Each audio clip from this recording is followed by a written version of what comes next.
இறைவனுக்கு ஒரு நிமிஷம் இந்த பதிவை தள்ளிடாதீங்க. ஒரு முக்கியமான விஷயம், தமிழக அரசின் மருத்துவ காப்பீடு திட்டம் இருக்குன்னு சொல்லி எல்லாருக்கும் தெரியும். ஸோ எவ்வளோ பேர் வச்சுன்னு இருக்காங்க, எவ்வளோ பேர் வைக்காமல் இருக்கீங்க தெரியாது. ஸோ இப்போ நம்ம வேலூர் மாவட்டத்துக்கு குடியாத்தத்திற்கு வந்து இந்த மருத்துவ காப்பீடு திட்டம் வருது. ஸோ நாளைக்கு 24/8/2024 வேலூர் மாவட்டம் குடியாத்தம் சித்தூர் கேட் பக்கத்தில் இருக்க திருநகர் நண்பர்கள் சேவை குழு சார்பாக இணைந்து நடத்துகிறாங்க. ஸோ இந்த அரிய வாய்ப்பு நீங்கள் பயன்படுத்திங்க. அதே மாதிரி ஏற்கனவே அந்த கார்டு வச்சுன்னு இருக்குங்க, பதிவு பண்ணி இப்போ ஒர்க்கிங் கண்டிஷனில் இருக்குதா அதுவும் நேரில் போய் நீங்கள் செக் பண்ணிக்கலாம். ஸோ அந்த கேம்புக்கு வர்றதப்போ உங்களுடைய ரேஷன் கார்டில் இருக்கிற உறுப்பினருடைய ஆதார் கார்டு ஜெராக்ஸ் கண்டிப்பாக கொண்டு வரணும்.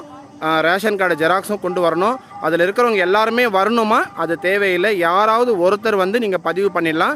இந்த வாய்ப்பு நாளைக்கு பயன்படுத்திங்க. இதில் குடியாத்தில் இருக்கிற ஆளுங்க மட்டும் வரணுமா? கிடையாது. வேலூர் மாவட்டத்தை சுற்றி இருக்கவங்க யாராக இருந்தாலும் இந்த வாய்ப்பு பயன்படுத்திங்க. நாளைக்கு மட்டும்தான் அந்த கேம்ப் நடக்கும். அது மீறினா நீங்கள் வந்து கலெக்டர்